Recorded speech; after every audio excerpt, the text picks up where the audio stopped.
So you probably heard about the $1 million Guild of Guardian airdrop, but you don't know anything about the game. Well, don't worry, because in this complete Guild of Guardian beginner's guide, I will explain to you everything you need to know inside and even outside the game, like for example how to transform your Guardian into NFT, how to level up your Guardians, and I will even tell you a lot of other tips and even a golden rule at the end of the video. So let's jump into the guide, and I will do even a giveaway of a full NFT team. So if you want to win that, be sure to drop a like, a comment and subscribe to my channel. Check even my Discord and my Twitter for even more giveaways. First of all, when we talk about Guild of Guardian, we have to start to talk about the Guardian, that are literally the heart of the game. Right now there are 4 different collections of Guardians, and those are the Founder, the Esport, the Core 1 and the Genesis. The main difference from those collections is that the Founder and Esport exist only in the NFT version, when instead the Core and the Genesis will be both NFT and even in-game. And another important thing is that the Founders and the Esports will start already at higher level of Enlightenment and Radiance, and we will see what that means later, but essentially they are just stronger, at least at the start of the game. Then every Guardian has even his own rarity that can be common, rare, epic or even legendary, and those rarity in the game are super important, because the higher the rarity, generally the better it is, because all the stats get pumped a lot, so most of the time if you are able you want to play a legendary Guardian. Then there are 6 different classes of Guardians, and those are Warrior, that is melee and is kinda balanced from the damage and the health, Tank, that instead is based just in a lot of health, a lot of defense and wants to block essentially all the damage from your opponent team. Then there are the Assassins, that essentially don't have a lot of health but have high damage and will jump in the back of your opponent team, the Mage and the Ranger, that essentially are the DPS, so what make the biggest damage of your team. And as last classes there are the Support, that will buff and heal your team. Other than the classes, the Guardian will have even a domain, and those are Cinder, Hydris, Solas, Terra, Umbrus and Volos. The domain have 2 major things. The first one is that will work as in Pokemon, where for example a Pokemon of fire is weak against water, while instead is stronger versus nature. Well, the same works even in Guild of Guardian, and they will leave there a screen for you to see how that works. The second important thing about the domain is that if you have multiple Guardian of the same domain, they will buff your team, like for example in Illuvium or even in TFT. As a general rule, you want to play the most possible Guardian of the same domain, forget those buffs. Okay, finally we are inside the game. As you can see, this is Guild of Guardian and I'm actually into the PC. I'm using BlueStack, and if you want to know actually how to set up BlueStack for play Guild of Guardian on your PC, please tell me in the comments so that I will make a video on how to do it. I will show you literally everything you need to know about this interface and inside the game. So the first thing we want to start is on Guardians. The Guardian are literally what essentially you utilize for your gameplay. The yellow is for legendary, purple is for epic, and instead the blue is for the raids. But what you can do in this interface, so this is super important for see all the stats of your Guardian. So for example is domain or is role, so like for example for this one is a support, is level, that is really important, is power essentially, that is 151,000 for example for this one, that is my best Guardian. Even other stats like for example HP, attack and defense. Other 2 important, really important information are the Radiance and the Enlightenment. So both the Enlightenment and the Radiance will power up a lot your Guardian. Chris Clay himself said that a Guardian at maximum Enlightenment and Radiance should reach 3 times the power of a normal Guardian. So those things are actually really OP, but how do you power up those things? So for Enlightenment you have to click there on Enlightenment, and as you can see there is asking me for souls, that I will show you after how to get the souls. It can ask even for a copy of this champion, so you have like to burn a copy of the same champion. So it's actually pretty hard to power up like legendaries, because you have to burn other legendary, and actually for reach the maximum level for this, that is a Genesis legendary, will need 9 copy. For like the Founders NFT it will get like around 7 copy, so it's actually a lot of copy for reach the max level. So it's more like a tryharder thing instead than a beginner, but still it's a thing that if you can do, it will power up a lot the power of your champion. I will really fast leave there a table where you can see the requirements for level up the Enlightenment, so that if you are interested you can just stop the video. Well, instead the other thing for power up a lot your Guardian is the Radiance, and for level up the Radiance you just have to click there on Radiance, and as you can see you will require some Radiant souls, and I will show you in 2 seconds how to get those souls and even the other faction souls that you need for the Enlightenment. But before that I have to say another thing, that the Radiance is even the thing that have only the NFT, and this is how you can see if something is NFT or if you transformed a Guardian into an NFT. For example, if I go on this guardian that is not an NFT, is just a guardian I got in game, as you can see it has not Radiant and is Ascend. So if I click on Ascend, I can pay those keys that I bought into the shop, or probably in the future you can even get them in game, and this is how you get your guardian into an NFT. So for example, if I click now Ascend, this guardian that I got into the game as an epic, it will get transformed into an NFT. A really important thing about that is that the price that I actually was covering, so in this case 38, will be based on the amount of how many people transformed that guardian into an NFT. So the more people that transform that guardian into an NFT, the more it will cost. For example, I transformed a legendary that I got into the game into an NFT and I paid around 70 of those things. And actually a pretty important thing that is not obvious to understand is that you don't have to transform that into an NFT just because you want to sell. Even if you want to keep him and utilize it, it's worth to transform into an NFT because it will get a buff like 30%, 50%, and then you can start even to continue to increase the radiance, so it will get always better and better. So essentially I would say that there are two cases where you want to transform your guardian into an NFT. The first case is just if you want to sell it, like for example I paid like $8 for transform my legendary into an NFT and I can sell it at around 40 bucks, so it was just worth it. And the second case instead is even if it is a guardian that you think that you want to utilize into your team, because in this way it gets better. And then going back into the info tab, the last thing you can upgrade if you want to increase the power of your guardian is the level, and you increase the level utilizing those things that essentially, as you can see, is upping the XP, and every time that you make a level, for example I can click autofill and make a level, as you can see is getting HP and attack, and you just pay a bunch of coin, but the coin are not important into this game. So now you may think that you already know everything on how to make better your guardian, but well, no, there is actually a super important thing, guys, and that thing is the gear. The gear is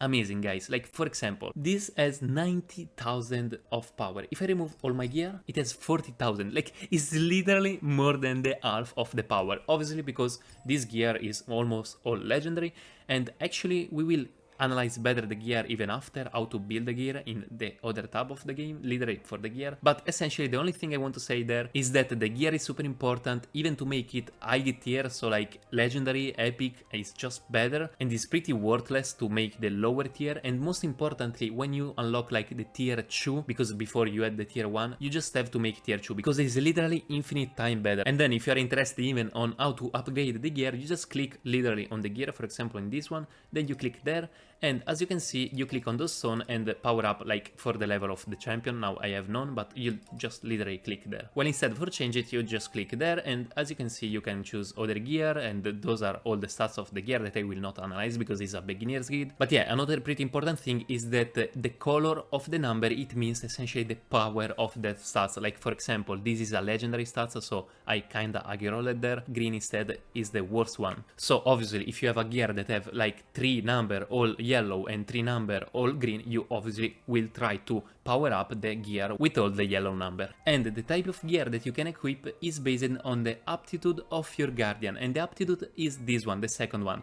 that is in this case agility, and then there is intelligence and strength. So for example, a weapon for agility I can't equip, for example in this champion that it has intelligence. These are the 4 gear, but actually there are 2 other slots. So the 5th slot there is for specific gear for specific champion, so literally like there is only one gear that for example can go there for turret and will give like specific buff, while instead the 6th slot will be for artifact, and about those we still have not a lot of info. And now instead let's go on the last tab of this page, that are the skill. So those are the skill, those are obviously different from every champion, and the skill are divided in 3 different type. The passive, that is like a thing continuous of the champion, then there are like the automatic spell that are like some little spell that the guardian utilize automatically, and then we have the ultimate that is like the biggest skill you literally can click for activate. So for the skill, as you can see, for example in this champion that I didn't level it up, it will unlock with the level of the champion, and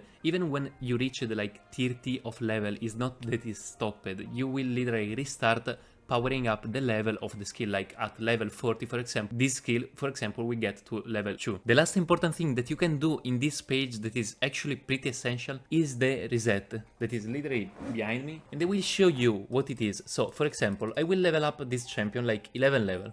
Let's say like that. This is an example. So this champion is level 12 because, I don't know, I got that before my legendary, so I had to level up that because it was in my team. But now I don't use anymore this champion because I have the legendary. What you can do, essentially, you can click on reset there and you get back everything you utilized for power up the level of this champion. So you literally get all the resources, and this happen even with the level up of the gear. So essentially what that means, you don't waste the resources when you level up your guardian and your gear. So essentially that means that every time is just worth to utilize all you have because you're not wasting those anyway. So it's just better to pump everything, even if like this is not a champion I will utilize like for all my life because I want a better team. I don't want an epic in my team. But if I for now have only an epic, I will just see autofill, I just pay everything, reset, and they get everything back. Probably the only thing that you lose a bit is the gold. You have so much gold in this game that is not actually important. For sure, a really important thing to know. And that was all for this page, but now instead let's go check how do we actually get those souls for like enlightenment, those champions. So you have to click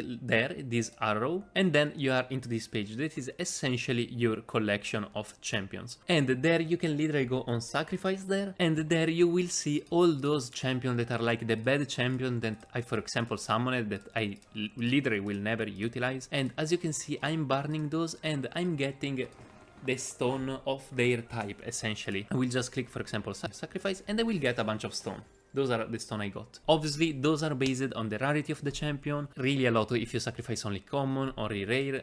Epic is already better. And if you sacrifice actually the NFT, as you can see, for example, this is an NFT, you get more stone, but most importantly, you get those. And guys, if you remember, those are the thing that you need for the Radiance. For power up the Radiance, you can't burn not NFT, you have to burn NFT for take those souls and utilize them for power up the Radiance. Okay, I literally told you everything you needed to know for power up your Guardian, but how do you actually craft your item? Let's go check that. Okay, this is the crafting tab, essentially where we will make all our crafting, and we can divide these in 3 major crafting. This is for intelligence, the backpack instead is for agility, while instead this is for the strength. And just by clicking on those, as you can see, you just click, you will consume your energy for the crafting, and in the meantime you get the thing that you need for craft. So for example, in this case, since I'm clicking there, I'm getting the material for an intelligence gear, where instead if I start to click there, see, I get different materials and those are for the strength gear. And sometimes, as you can see, just clicking by there, you will full this screen and you will get actually some nice rewards. So remember always to claim those. Okay, so now I clicked a bunch of times and I have a lot of materials, but how do I actually craft the thing? So you go there on Forge, where I am, you click on Forge, literally in my chest, and there you can craft. Guys, I don't suggest you never to craft in normal. It's just a waste of resources most of the time. You always go on advanced, because essentially if you craft on normal you get common and rare, when instead if you go on advanced you always get epic and legendary. So it's totally worth to just wait to get those. And what is the main difference? The main difference, as you can see, is not the base component, but is a most advanced component that essentially are those that are actually a bit harder to get from the backpack, because you can egg roll, but a lot of time you always continue to get that. So how do you get those components? So this is a good case for show you the inventory. The inventory is essentially your storage, so you will have all your gear that you did, or all the things that you got from all your run in the dungeons and so on. And there, as you can see, there is even the thing that will give you advanced materials. So essentially you can utilize this for get a better thing, for example, for craft what you want. Now, for example, that I got the bone, I can craft an advanced thing, but actually this is a T1 and I already unlocked the T2, as you can see. So it's not worth for me. It's better just to wait more and get more resources for a T2. They are just better. But since I want to show you the craft how it works, I will just craft a normal thing, wasting a bit of resources. So I just craft it. And see, this is literally how craft work. You get your thing, you can even skip it, and bam. This is a rare because I literally did normal. So actually there is a thing where you want to do normal, where you have a lot of base materials and not the advanced one, and you just want to clear like your tab. You can do that, even because then you can fuse your material. Like for example, in this case, I have 3 T1 rare. I can fuse them all together for get a T1 epic.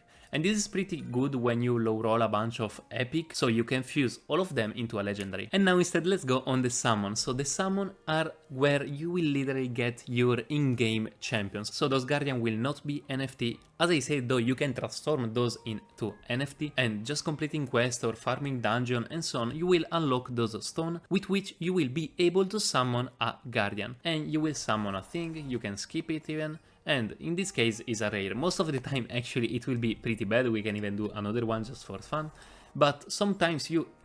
See, literally live guys, I got this, and this is a not NFT guardian, and I could literally transform it, show you actually if I can to transform it. So this is the guy I got.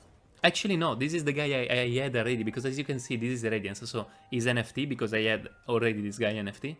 But as you can see, this is the not NFT, this is the guy we literally got live now, and I can transform it if I had the thingy, but I don't have enough. I probably will buy them, or maybe I can sacrifice it because it's not an NFT, so I don't waste like the price of the NFT for power up this into the Enlightenment when they will ask me there the Guardian, so the copy of the Guardian. Sometimes there they ask the copy of the Guardian, I will probably burn that. Then we have the shop, and the shop guys is actually pretty important. There are a lot of good things to buy if you want. Obviously everyone can do what they want with their money, but those bundle I would buy them all, or at least the first two for sure. It goes down on the X value, but like this bundle for $1 is literally crazy. This is still super good for like $3, and I will actually probably even buy this for $9. This even because guys, you gotta remember that those stone champion that can get into NFT, so it's probably literally just worth to buy just for try to roll an NFT legendary for just try to sell. Obviously not financial advice, but I really like those bundle. These instead, as you can see, are the thing that you need for transform the thing into NFT. So if you are really serious, you can buy like a big pack. I just bought 2 of these for transform my legendary into an NFT. And actually guys, really important into the shop are those. So those are always free. There is like one a day or one a week. So there is there a free summon, and there you have like limited chests. So this is always free. So remember to log in daily, weekly and monthly. You can get like some free chests, some free stones. So remember, even if you don't want to buy, remember just to go into the shop and get something. And then we have the last shop page, that is a store, and these instead are things that you can buy with the thing that you get inside the game. So with the gem, for example, in this case with the arena store, so these are the coin we will show after the arena that you get for playing arena. This is guild, so coin that you get just for being inside a guild. The last one is the endless store, and those instead are coin that you get in the endless run. So all those are essentially all things that you get inside the game. So this is the page of the shop that everyone want to check, even the free-to-play player. Really important thing that I actually missed, and it slowed a lot my progression, is this page. So in endless store items, there you have for endless coin, you can buy those that are a lot of XP for your champion. So I would suggest, even because they don't cost a lot, I would really suggest you to buy those with your endless coin. Actually power up a lot the level of your champion. Like I literally discovered that like some hour ago, and I made like 10 level into my champion, so yeah, pretty broken. Those are the endless gear, and those are the gear that are specific for each champion that I said before while we were analyzing the 5th spot in the gear of the Guardians. Okay, then there is the guild. So this is literally like you can just enter into a guild, and actually right now the guild thing is not really developed yet. As you saw in the shop, you will get a guild token, so you can buy thing with that. So it will be for sure a really important thing in the future, since it's Guild of Guardian, but right now it's not really important. And now instead let's go literally on the gameplay, but actually before that I want to show you the vault. So the vault, what it is? So the vault is essentially how you bring your NFT inside the game. If you buy an NFT on Token Trophy, you will have not inside the game. These are, for example, my NFT. You have to click them and then you ship them with this arrow, or maybe if you want to bring them from inside the game to out to your wallet, you can just click them and send them back. This is for the Guardians, when instead if you click there you will see the other section. This is instead an energy token. Guys, this is amazing in the long run, because like I will show you what it does. This is what the energy token does. So essentially it increases your maximum limit crafting energy, adventure energy, fast of regeneration of those energy, as you can see, even free ticket for endless, arena and rush every day. And this is NFT and it costs just 40 bucks on Token Drop. So if you are serious about this game and you want to green that, trust me, this will make a lot of difference. And the last thing before we go literally on the game modes is the quest.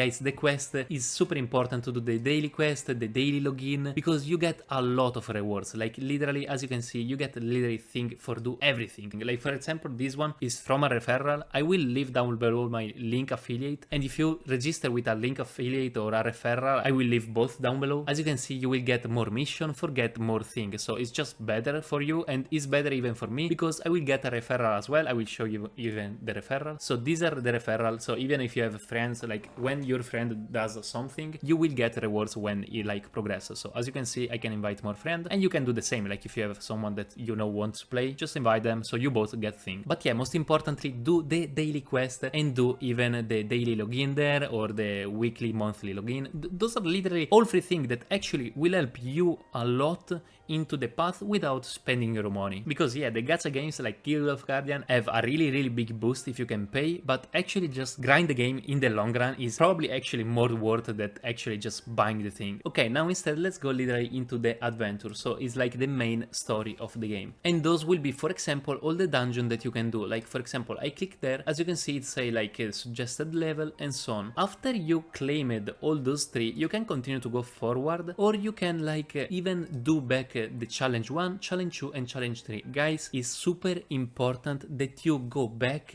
into your old dungeon to farm those challenge 2 and challenge 3, because their reward compared to the challenge 1 are literally crazy. Like I will put some screen there for show to you the difference, but trust me, is really a lot. So if you want to increase the level of your champion, that is needed, even because guys, after a bit that you go forward, you will be stuck, because like now my champion are not level 72, so for me it's impossible to continue to play this. I have to go back, farm like the other level of the dungeon I already did. Like for example, this one, challenge 2, it asks me for a lower level. Like for example, this one, I may actually do that. And most importantly, when you finish a dungeon, like when you do the challenge 2, now after you did that, you can now sweep. So what is a sweep? The sweep essentially, you just click there, you utilize one of the energy blue, so the energy that you utilize for the adventure, it just give you the reward of the dungeon. So you will take literally all the resources without wasting any time. So this is literally a super important thing for upgrade your team and continue to go forward in the story. If not, it's pretty impossible to go forward. And as you can see, you can sweep just if you finish the level. Like for example, in this one I still haven't beaten this dungeon, I can't sweep it. Another thing that instead can really help you when you are like stuck that you can't go forward is do the endless run. So what are the endless run? Literally the name kind of fit the purpose. They are endless, like they will take probably 15-20 minutes because they have a lot of round, like 20-30 dungeon, and you essentially will get points based on how much forward you go, the difficulty that you choose it, and so on. And based on those points you will unlock the rewards, and as you can see the rewards are really juicy, so those can help you to increase your team for unlock another time the adventure and continue to go forward. There is even the leaderboard, you will get other prize there, and actually the more you increase the leaderboard, the more thing you get, and so on. How do you go the most forward in endless? The first thing is to build a correct team. But what is the perfect team in my opinion? So the perfect team should be around like the 1-2 tank on the front line for tank all the damage, then one healer that is even super important for the endless run, because in the endless run those are really long, so you want something that heal your team, and then instead the other 2 slot for someone that bring actually damage. As you can see, I'm missing actually the tank that I think is really important, although I don't have a legendary tank, so I'm trying to do what I have. Go for sure on 1-2 tank, 1 support and 2 DPS, that those can be like ranger, can be mage, and so on. Then if you can have even them from the same domain so they can get specific buff to your team, is even better. So for example, in my team I have 3 Cinder, and as you can see there, if I have 3 Cinder I get plus 10% and 10% in HP. If I had like for example 5, so that's like where you want really to reach, you get 25% bonus, and that's like kinda huge just for have the same domain. And another really important thing about your team is that forward you go with the level, you can put actually more than 5 champion, but the best thing to do is always to power up the first 5 champion that you will utilize, and the other one don't waste XP or even good gear on them. Like it's better to have like the first 5 all to level 60 that instead have like 8 champion to level 40 is a lot better. And as you can see there, you can even change, actually I'm covering it, the commander order. So you click there, you can choose from different powers. So for example, I will choose this one because it increases my endless score and I'm going to play endless. So there are two really important things for go forward into endless. The first one, picking the correct rune. So you will start to understand which one is better and which one not. As a general rule, when you have like not a lot of people targeted, like in this case I have only one, you don't want to choose that. Actually, you want to choose when you have a lot of people, or maybe even all. But yeah, don't choose that randomly. Like those things are pretty important and it adds up, even most importantly in endless, where you can choose a lot. When instead the other thing that is super important, probably even more than the rune, is to decide your opponent. Because guys, as you can see, yeah, you see this opponent, everything is at 56k power, so you can say, yeah, everything is the same probably. Well, not, because they have different powers, and there are like 1-2 that you dodge the most possible. This you want to dodge because it actually like revive the people, so it's pretty strong. But the one that you always, literally always want to dodge is this one. This is OP because when they are dying, they go invincible for 5 seconds. And guys, invincible for 5 seconds means they literally are immortal. They take no damage for 5 seconds, and 5 seconds in this game are a lot. So you always want to dodge this essentially. So yeah, the second tip for go most forward possible in endless is always click on their buff. You can do that even on the phone. Read what they are doing and always choose the worst one. Obviously, after a bunch of time that you do that, you will just see the icon and you understand what it does, because probably 7-8 buff, something around that. So this is a super low dungeon. It's like the starter room, like 3, so I will win.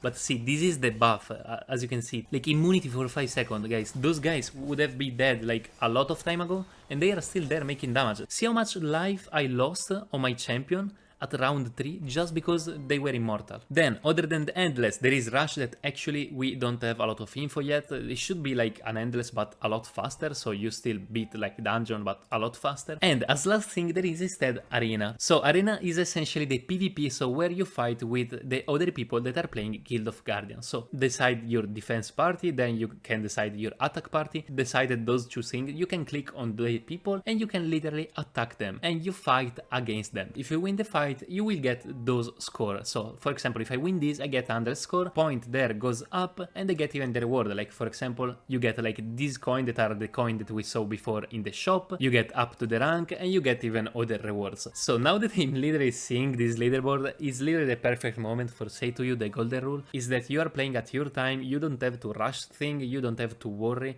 because guys, you will never probably reach literally the top. It's kind of sad to say, but it's really pay to win, at least at this start, because these people are literally like burning legendary NFT on legendary NFT, getting everything maxed, and if you don't have like 20k, you will not reach the top. So just enjoy what you can do. Probably play on a budget or try to buy something like I did. The golden rule is essentially play at your own time, try your best, and you will see that you will enjoy Guild of Guardians. Oh guys, the last thing is that you should always click in every page like this question mark, because it gives you 50 gem in literally every page you open of this game. Like I go on Forge, I open this and I get 50 gem and so on. So remember to do that. Okay, this was all for this beginner's guide for Guild of Guardian. I will actually even make a video about the best tips for the new player, how to get better and so on. So remember to follow me there, even on Twitter, and even enter on my Discord. I really hope this video was helpful for all of you. If I didn't answer to some question, please put down in the comment and I will try to answer to that. And I guess see you to the next video.